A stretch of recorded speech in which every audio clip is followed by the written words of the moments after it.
Aux quatre coins du globe, on trouve des routes, des ponts, des voies ferrées ou maritimes, des tunnels ou des aéroports, qui ont tous un point commun. Ils sont extrêmes. Des plus fous aux plus mortels.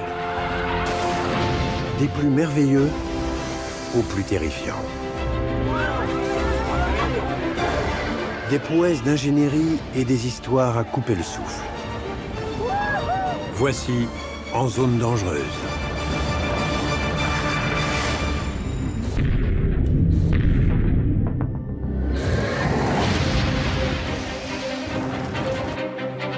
On trouve des ponts dangereux dans le monde entier.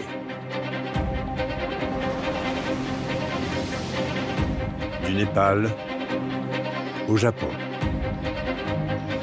Et en Bolivie, comme en Russie. Les ponts impressionnent beaucoup. Ces structures permettent de relier les gens entre eux. Bâtis dans d'extrêmes conditions, des ponts défient la gravité et les éléments. Certains sont les plus hauts du monde et d'autres rassemblent les communautés. Quand j'ai entamé la construction de ce pont, les gens me prenaient pour un fou. Véritable terrain de jeu pour amateurs de sensations fortes, à moto, à main nue et en base jump.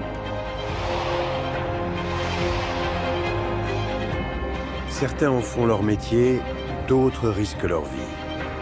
Parfois même, on frôle la catastrophe. Tenez bon! On a appelé les secours! Je me suis dit, ça y est, je vais mourir. Accrochez-vous, car nous allons découvrir les 10 ponts les plus extrêmes du monde. Le 10e de notre liste est le pont George Washington de New York. Le pont le plus emprunté au monde. Plus de 100 millions de véhicules traversent chaque année ce pont à 2 niveaux, long d'1,5 km. Il y a 14 voies en tout, 8 sur le pont supérieur et 6 sur le niveau inférieur. S'agissant de la route la plus importante de l'Est des États-Unis, le pont George Washington ne ferme jamais. Le défi consiste à effectuer des opérations en plein milieu de la circulation. C'est comme opérer le cœur d'un sportif, alors même qu'il court un marathon.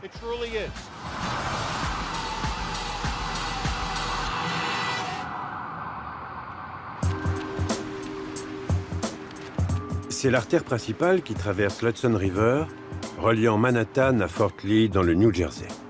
Plus de 100 000 voitures, 10 000 camions et 1000 bus empruntent le pont chaque jour tout au long de l'année, 24 heures sur 24, sans la moindre interruption. S'il y a un problème sur le pont George Washington, c'est toute la côte est du pays qui en pâtit. Voici ce qui s'est produit le 13 septembre 2013, alors que seules 2 des 14 voies du pont ont été bloquées. Un vrai chaos. Les embouteillages ont paralysé tout le nord de Manhattan. Ils se sont même étendus jusque dans des villes du New Jersey.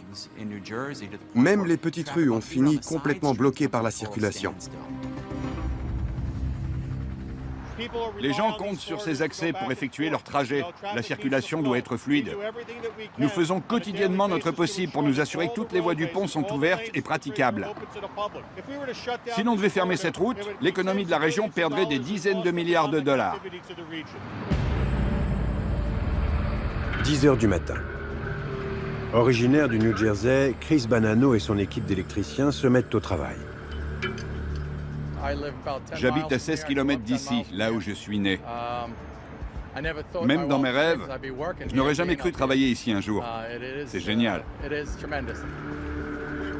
Après avoir été pompier pendant 35 ans, Chris est passé d'un métier risqué à un autre. À 182 mètres de hauteur, le pont George Washington connaît un problème électrique. Et quelqu'un doit s'en charger. Haute tension, fibre optique, téléphone, courant, éclairage des routes, quel que soit le câble, on intervient. En d'autres termes, il marche sur des câbles. Ok, avance encore un peu. Il faut qu'on aille tout au bout? Dans ce métier, mieux vaut ne pas avoir le vertige. J'adore marcher sur les câbles. Si vous n'êtes pas à l'aise dessus, ce job n'est pas pour vous. Avec ses 10 000 ampoules et des kilomètres de câbles, Chris et son équipe ont la lourde tâche d'assurer quotidiennement l'entretien du pont. On nous a averti qu'une lampe s'était éteinte. On les vérifie une par une avant de s'occuper de celle qui pose problème, pour qu'elle fonctionne à nouveau. Ça va? Oui. Je crois que celle-là ne marche plus. Ouais, elle est grillée, on va s'en occuper.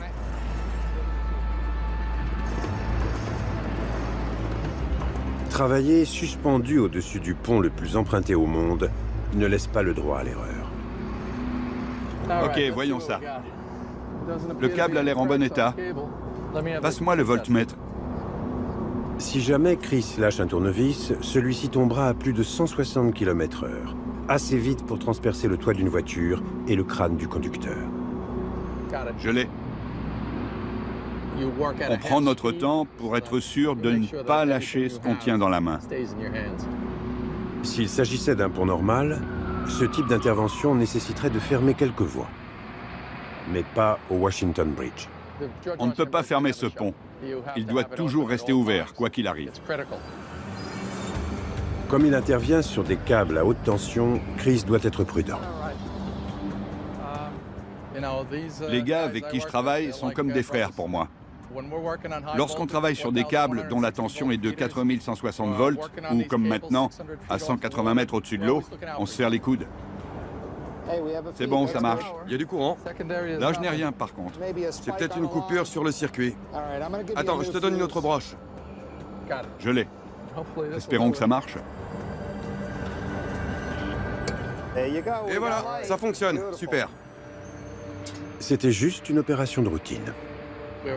On a eu de la chance. C'est juste un fusible qui avait lâché. Parfois, c'est un câble qui pend ou un transformateur qui grille. Pas de répit pour Chris et son équipe. Ils se rendent sur la prochaine intervention. Mais les électriciens ne sont qu'une partie de l'armée d'ouvriers présents pour maintenir le pont ouvert jour et nuit, quoi qu'il arrive.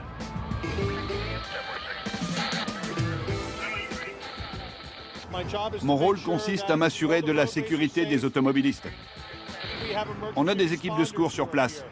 Elles interviennent sur le pont en cas de problème.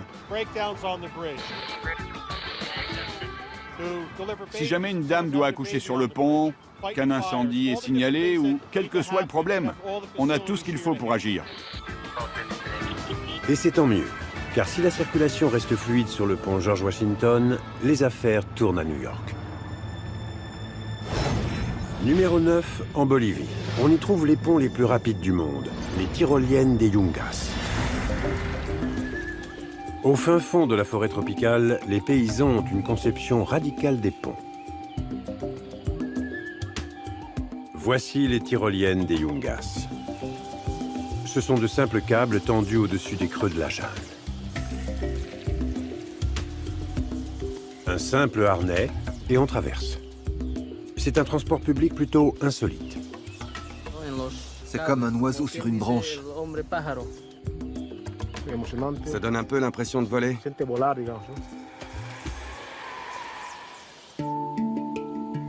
Dans la vallée des Yungas, les cultures sont si reculées que les paysans devaient trouver un moyen d'acheminer les récoltes jusqu'au marché.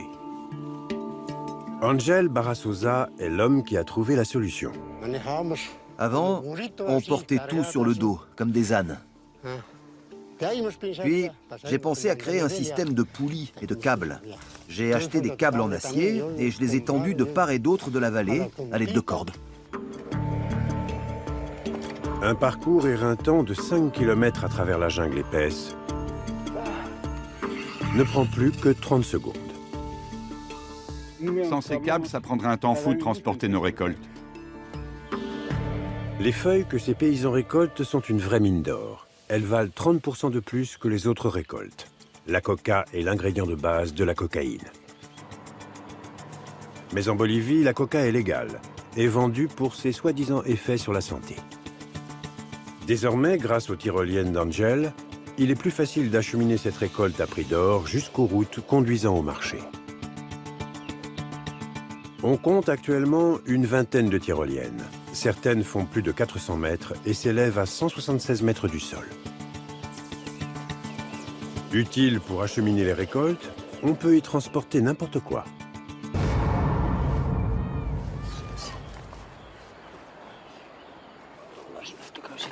Même sa propre famille.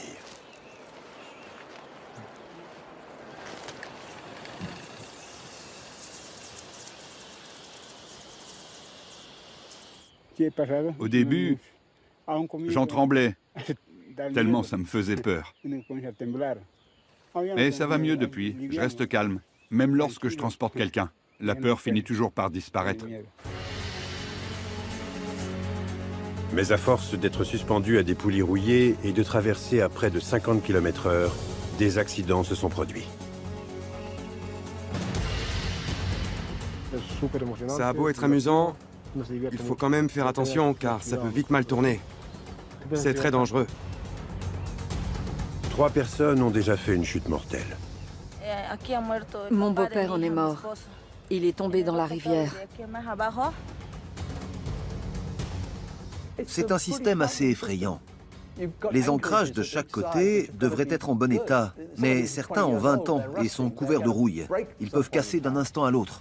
Les paysans prennent des risques, mais ça en vaut la peine.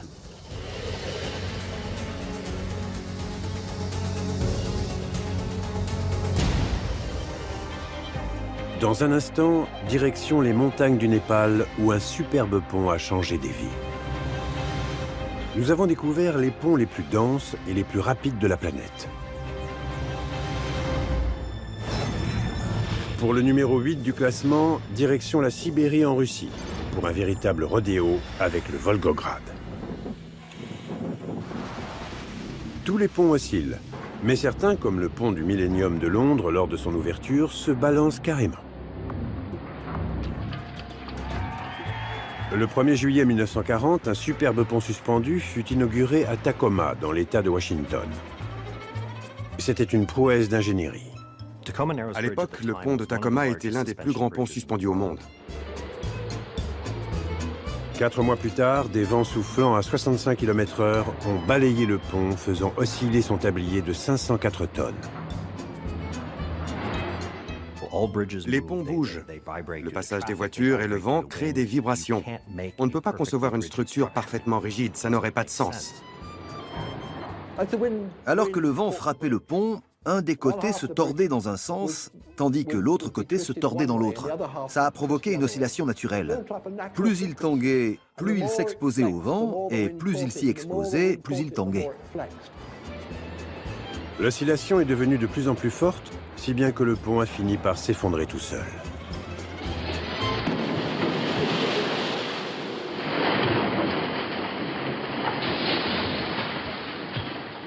Cet accident a surpris le monde entier. Tous les grands ponts suspendus du monde ont été modifiés pour éviter ce type d'accident. Le Golden Gate, le pont du Humber et ainsi de suite. Pourtant, malgré les leçons tirées du désastre de Tacoma, les ponts oscillent toujours plus qu'ils ne le devraient. Ces images ne sont pas truquées. En 2010, le pont en béton de Volgograd, dans le sud de la Russie, fut fermé après qu'il se soit mis à osciller. Si vous marchiez sur le pont comme le fait cet homme, vous ressentiriez les mêmes effets qu'un séisme de magnitude 9. Qu'est-ce qui fait tanguer ce pont? Exactement la même chose qu'à Tacoma. Le vent. Le vent souffle juste assez pour soulever le pont avant de le faire redescendre. C'est un peu comme le mouvement d'un pendule. À chaque fois qu'on le pousse, il va un peu plus loin. Contrairement au pont de Tacoma, celui de Volgograd a tenu bon. On l'a rouvert 5 jours plus tard. Des absorbeurs de choc furent installés pour limiter le balancement. Les absorbeurs de choc ont pour effet de casser l'oscillation du pont et de limiter le mouvement afin que le vent ne l'amplifie pas. Problème résolu. Mais personne ne sait ni où ni quand la malédiction des ponts branlants frappera à nouveau. L'ingénierie progresse sans cesse, ce qui permet de repousser certaines limites. Il n'est pas rare que tous les 10 ans, un nouveau problème se pose. Numéro 7. Toujours en Russie, direction le pont de Roussky. Raccordant l'île de Roussky à la Sibérie, c'est le plus long pont à haubans du monde. Cette route, longue d'1 km 100, est presque entièrement soutenue par des câbles.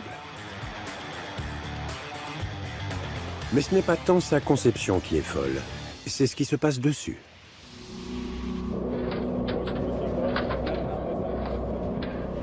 Âgé de 19 ans, Vitali Raskalov et son ami enfreignent la loi. Ils escaladent le pont de Roussky, tournent une vidéo et la postent sur Internet.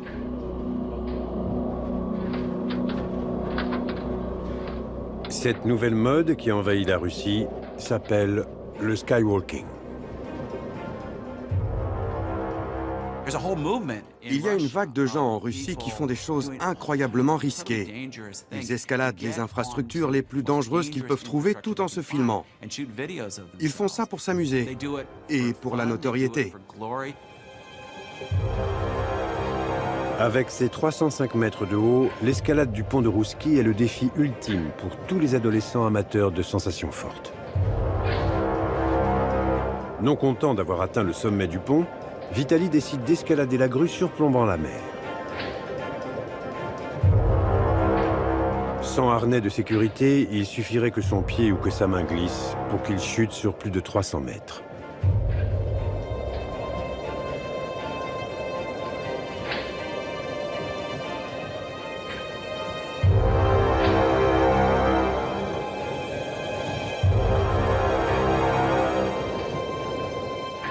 Malgré tout, les adolescents sont arrivés au sommet. Ils ont été arrêtés avant d'être relâchés par les autorités. Ils ont chacun dû payer une amende de 300 roubles, soit 5 €. Plus de 3 millions de personnes ont vu la vidéo de Vitali sur sa folle ascension du pont de Roussky.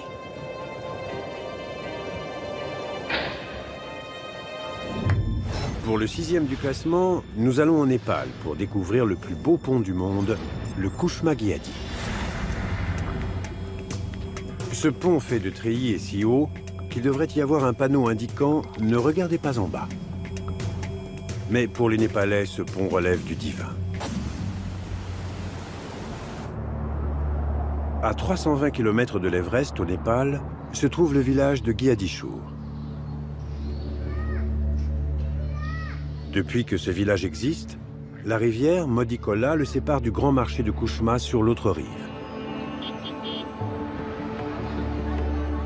Le dos chargé de provisions, c'est un long trajet épuisant de 2 heures au travers de chemins sinueux.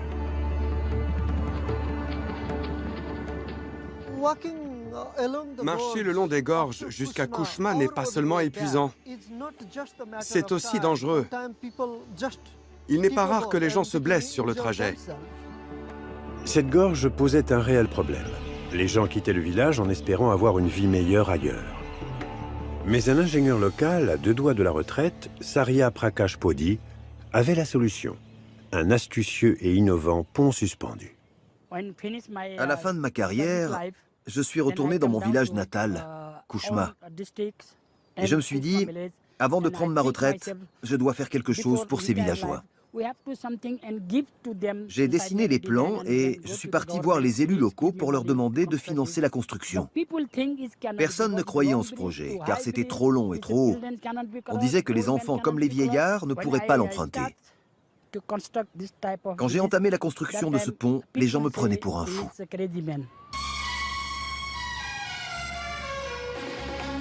Saria a su prouver qu'il n'était pas fou.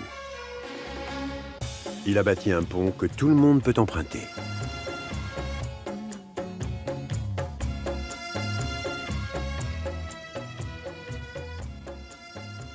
Ce pont est la définition même de l'efficacité. Il n'est fait que de quelques câbles qui traversent la vallée. Cela consiste à tendre un gros câble qui va d'une rive à l'autre, d'y attacher d'autres câbles résistants et ensuite de faire des nœuds solides.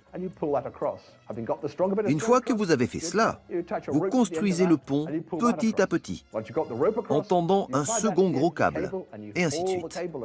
Évidemment, après, il faut ancrer les câbles tendus. Lorsque c'est fait, on peut commencer à poser le plancher. Ce pont s'adapte parfaitement à son environnement. C'est une structure sous tension, toute la force repose là-dessus. On tire les câbles au-dessus des gorges avant de les tendre. Cette façon de procéder est très efficace dans ce genre de région.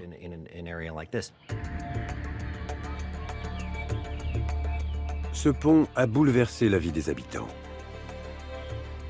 J'étais vraiment ravi de le voir enfin achevé. Ce pont a changé la vie des villageois, y compris la mienne. On voit tous ces gens transporter leurs chèvres, des poulets et des grosses bottes de foin pour le bétail. C'était impensable avant l'arrivée du pont.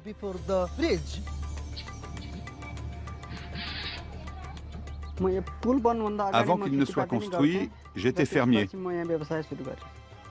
Maintenant, j'ai lancé mon entreprise. Ce pont m'a grandement facilité la vie et j'en suis très reconnaissant. Même si ce pont est une aubaine pour les villageois, les 200 mètres de vide sont un cauchemar pour ceux qui ont le vertige.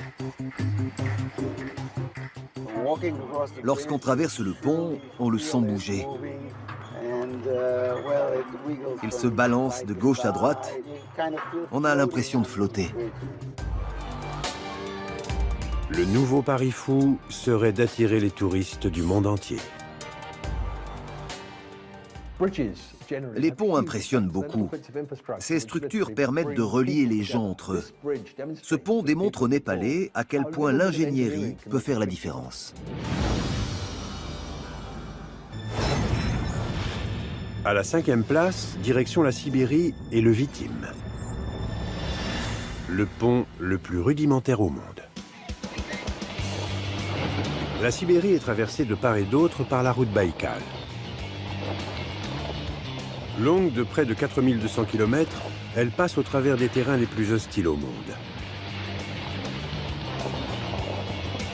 Mais cette route, que seuls les plus téméraires osent affronter, comporte une portion très redoutée. Le pont de Vitim.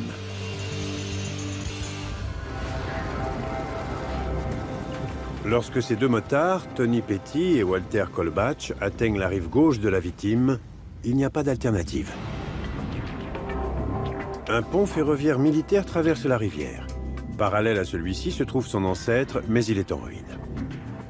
Les motards n'avaient donc d'autre choix que de franchir ce pont pour continuer leur voyage en Sibérie.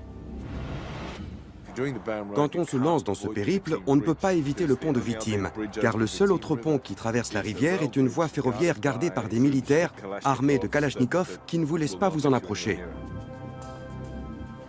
J'ai eu des frissons en le voyant. C'était magnifique, puis j'ai réalisé que j'allais devoir le traverser. Long d'un demi-kilomètre et large d'à peine 2 mètres, la traversée du pont de Vitim requiert des nerfs d'acier. Le plancher est irrégulier et à moitié pourri. Il suffirait qu'une des planches cède pour envoyer les motards 15 mètres plus bas, droit dans les eaux glacées. Je pense que s'il y a un problème lors de la traversée, on a 9 chances sur 10 d'y passer.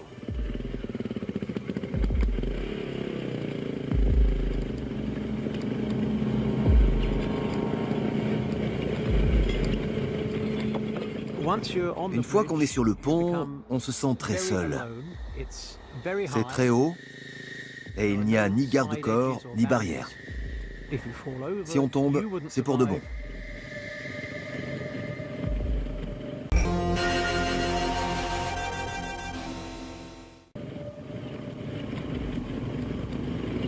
Une fois arrivé à mi-chemin, impossible de revenir en arrière.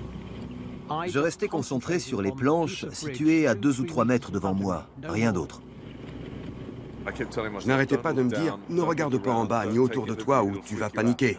N'y pense pas et roule.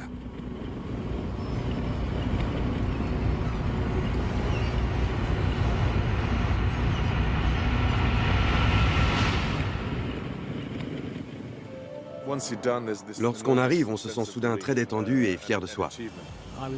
Sur le plan émotionnel comme sur le plan physique, j'étais épuisé. Je suis resté planté là, à regarder la distance, sous le choc. En l'honneur de cette traversée terrifiante, Walter a fondé le club du pont de victimes. J'ai voulu faire connaître ce pont pour que les gens y voient un défi à relever. C'est trop haut pour moi. Si vous parvenez à franchir ce pont, vous faites partie du club.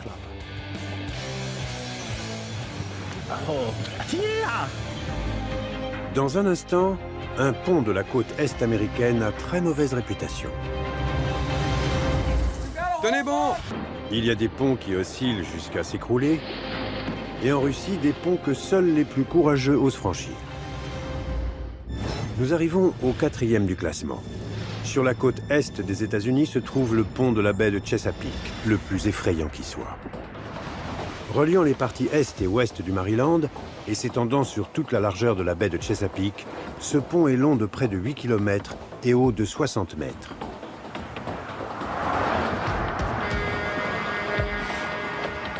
Mais pour nombre d'automobilistes, ce pont n'est pas une merveille créée par l'homme. C'est une route cauchemardesque. C'est franchement le pont le plus effrayant que j'ai jamais traversé en voiture. On dirait des montagnes russes. Ce n'est pas une belle ligne droite. Ça monte encore et encore. Puis ça redescend encore et encore. C'est très stressant. Voici le pont le plus effrayant du monde. Une réputation bien méritée. Ça va aller! Tenez bon! On a appelé les secours! D'accord.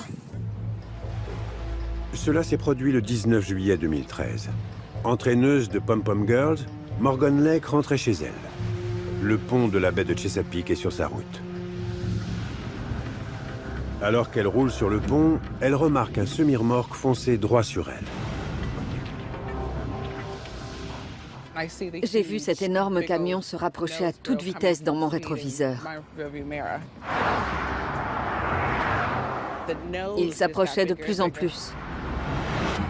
Et je me suis dit, lui, il va un peu trop vite.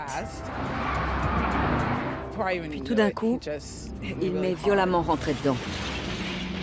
L'impact a poussé la voiture de Morgan hors des glissières de sécurité avant de la faire chuter dans l'eau 12 mètres plus bas. Je me suis dit, ça y est, je vais mourir.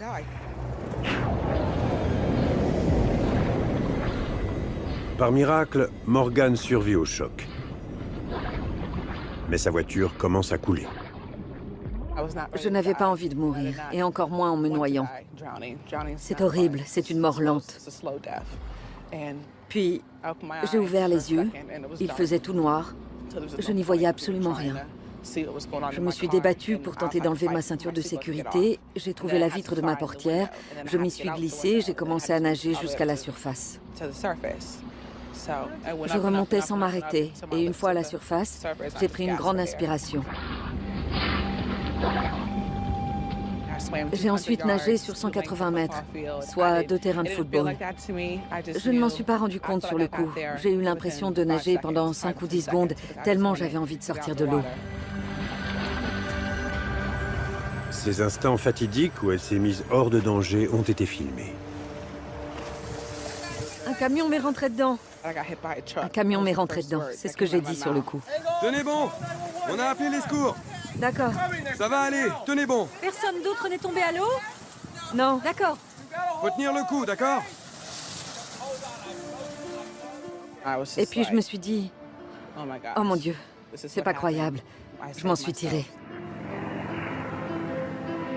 4 mois plus tard, Morgan se remet à peine de cette terrible épreuve survenue sur le pont de la baie de Chesapeake. J'ai encore du mal à contenir mes larmes. Malgré les circonstances, je préfère me dire que j'ai eu de la chance. L'accident de Morgan a renforcé la mauvaise réputation du pont. Bonjour, ça va? Bonjour. Je suis votre chauffeur pour la traversée du pont. Je m'appelle Samantha. Enchantée, moi c'est Kathleen.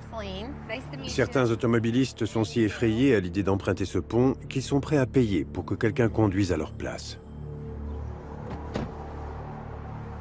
Ils ont peur de tomber du pont ou de paniquer. Voilà pourquoi on propose notre aide. Enchantée. Samantha fait payer 25 $ pour traverser le pont. Et les clients affluent. J'ai eu des crises d'angoisse en traversant ce pont. Ça va tant que quelqu'un d'autre conduit. Mais je panique rien qu'à l'idée de prendre le volant. Ça me terrorise.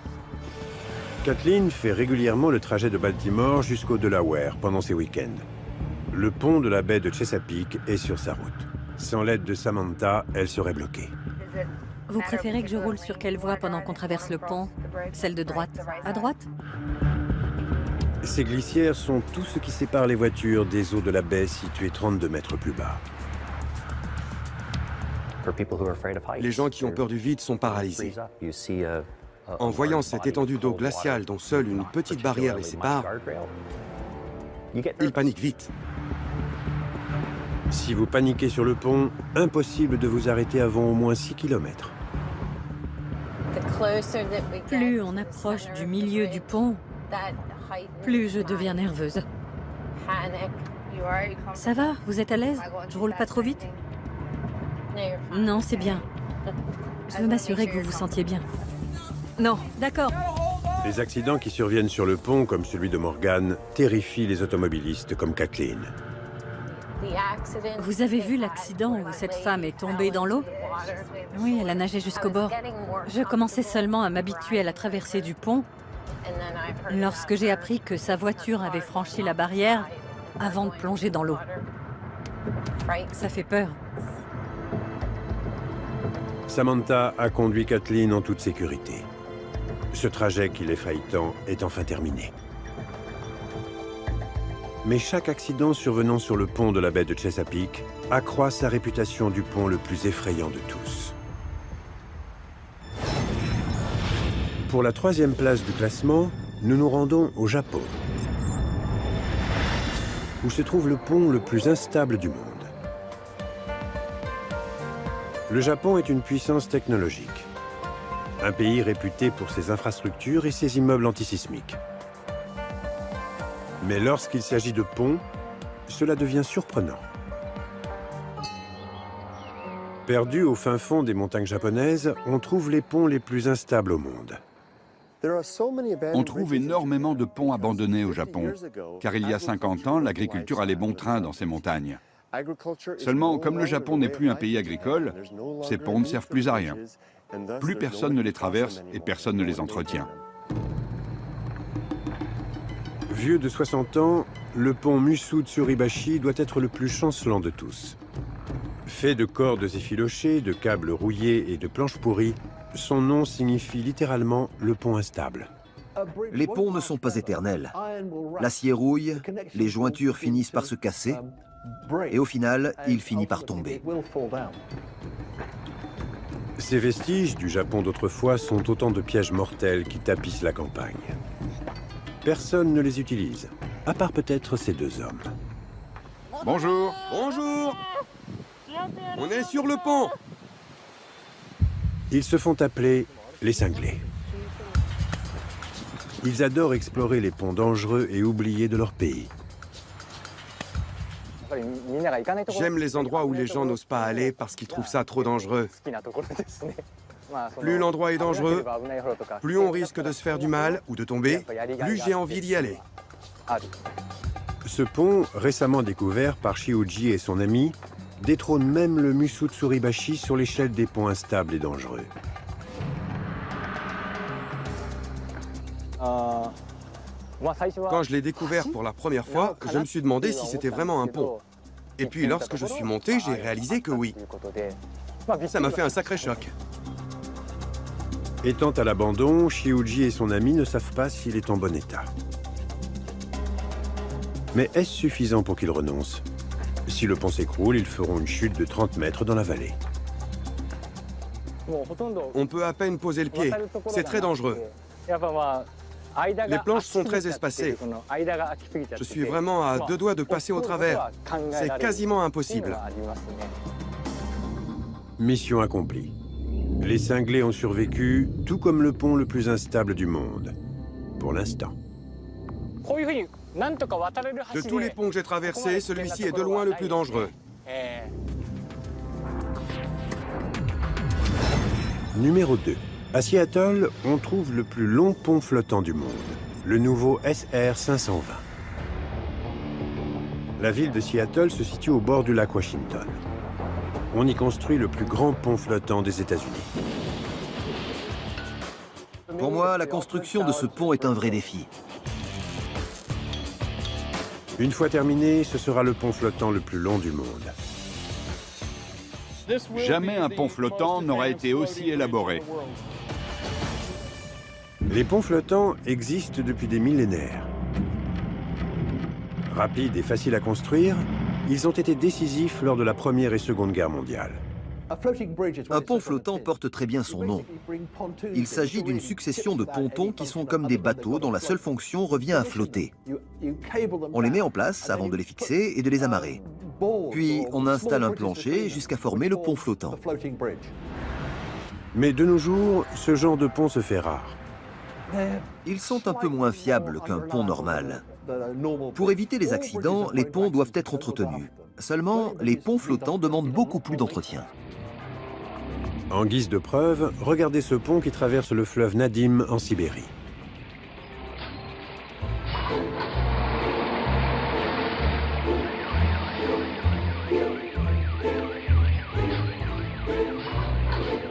Quand les poids lourds empruntent le pont, leur poids fait couler sa surface sous le niveau de l'eau, submergeant les voitures qui s'y trouvent.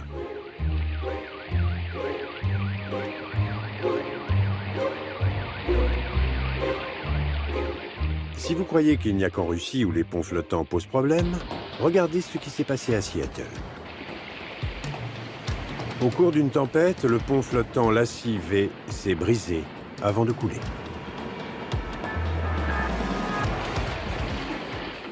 Un des pontons a coulé, entraînant les autres avec lui, et enfin le pont tout entier.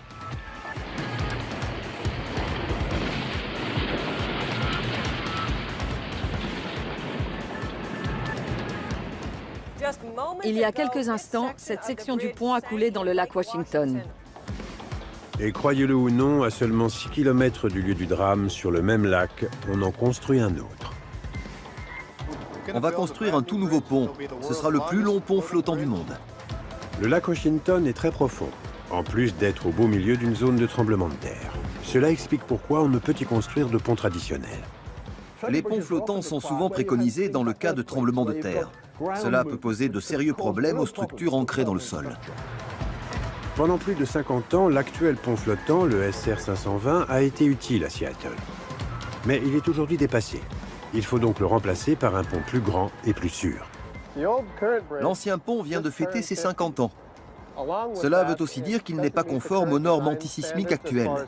Il est vulnérable au vent et aux vagues. Voilà pourquoi on construit un tout nouveau pont. Le nouveau SR 520 longera l'ancien pont et le remplacera. C'est un chantier colossal. En matière de construction de ponts et de chantiers navals, ce pont est un défi de taille. Censé être achevé en 2016, le chantier du pont atteint aujourd'hui une étape cruciale.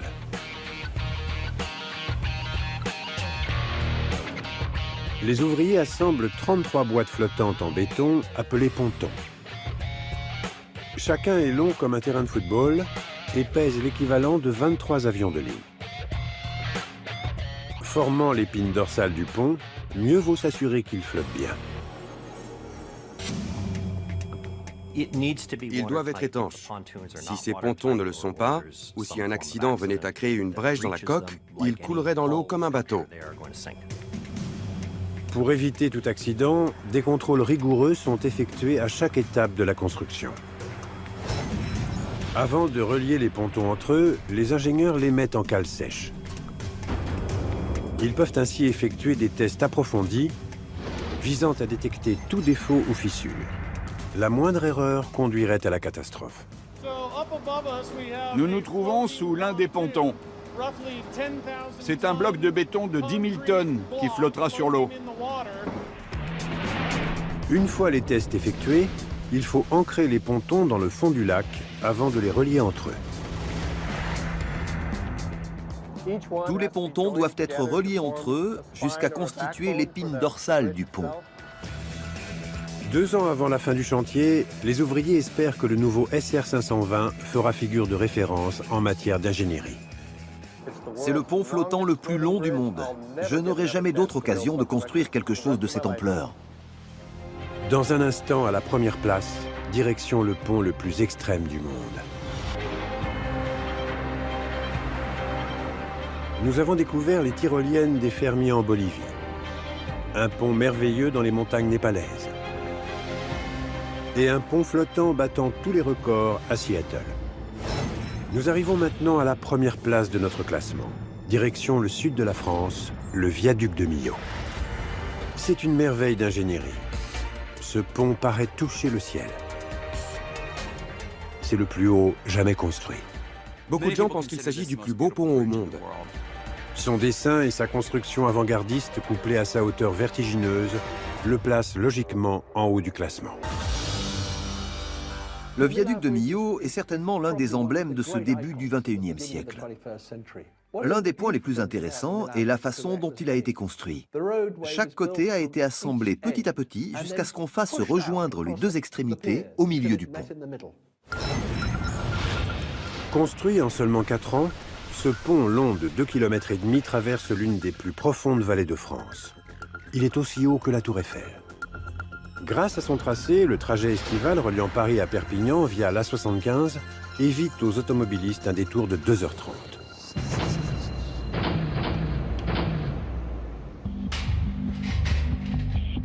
Cette échelle permet à l'ingénieur Franck Lemouton d'aller travailler. Il est l'une des personnes chargées de l'entretien quotidien du viaduc. Il arrive fréquemment que je vienne dans le viaduc pour aller vérifier l'état des caméras. Il y a aussi des caméras qui surveillent l'autoroute. Il y a beaucoup de matériel qui servent à la sécurité. Mais les caméras ne sont pas installées au niveau de la route. Au contraire, elles se trouvent tout en haut des énormes piliers. Résultat, Franck doit escalader près de 100 mètres, échelon après échelon. Mon sport favori, c'est l'escalade. Oui, avec le travail que je pratique, il ne faut pas avoir le vertige. Depuis le sommet, la vue est à la fois fascinante et effrayante. Alors, la première fois que je suis venu travailler sur le pont, c'était fantastique. À l'époque, le plus gros émerveillé par la grandeur de l'ouvrage. Et lorsque je suis rentré dedans, c'était monumental. La sécurité est de mise au viaduc de Millau car sa hauteur vertigineuse attire un certain nombre de mordus d'adrénaline. L'ancien soldat britannique Lewis Jones et ses 2 amis se préparent pour le frisson ultime. Essaye de te mettre sur la bande d'arrêt d'urgence avant de ralentir, d'accord? Ce qui me plaît dans le base jump, c'est de mettre ma vie en jeu et de jouer de près avec la mort. Comme beaucoup d'autres base jumpers du monde entier, ils veulent se mesurer au plus haut pont qui soit, le viaduc de Millau. Le plus impressionnant, c'est la hauteur. La longueur de la chute libre depuis le viaduc est incroyable. Mais j'aime aussi le fait que la chute se fasse au beau milieu de la nature. Pour ce saut, j'étais étonné d'être le seul membre du groupe à être nerveux. Depuis la route, c'est une chute libre de 280 mètres dans la vallée. Sauter depuis le pont est très dangereux et interdit par la loi. Lewis lui-même déconseille à quiconque d'effectuer ce saut. Mais les autorités ne peuvent pas faire grand-chose pour les arrêter. Reste bien à droite. Préviens-moi. Ouais. T'es prêt? On cherche l'endroit idéal. Essaie de ralentir un peu pour qu'on puisse sortir de la voiture aussi vite que possible. Non, attends. Voilà, ça y est, arrête-toi. Vite, vite, vite.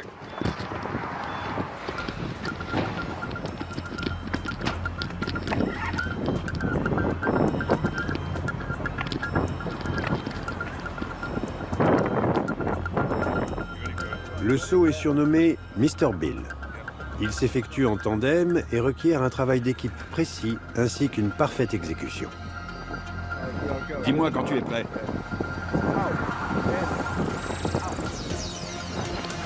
Wow! La vache! À seulement 180 mètres du sol, Lewis lâche son partenaire. Il descend en chute libre à 100 km à l'heure.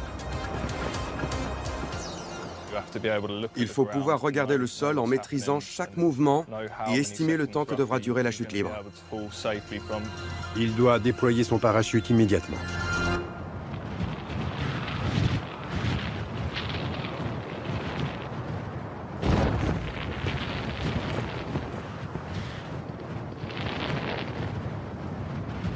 Descendre les 280 mètres ne prend que 45 secondes. Mais comme la police est sûrement après eux, ils n'ont pas le temps de fêter ça. Faut qu'on y aille. C'est juste au cas où quelqu'un nous aurait vus. On pourrait se faire arrêter. C'est ça le risque. Cette fois, Lewis et ses amis ont de la chance et s'échappent à temps. Depuis son premier saut en juin 2013, Lewis a risqué sa vie en sautant plus de 10 fois du plus haut pont du monde.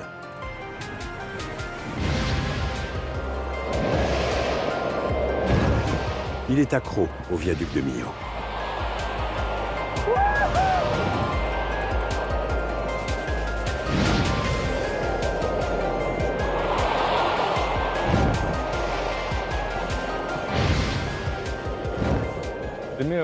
Le viaduc de Millau est extrême par sa taille. C'est dément. Il n'a rien à voir avec les autres ponts. Un point de saut unique, le plus haut qui soit. Le viaduc de Millau est vraiment le plus extrême de tous les ponts.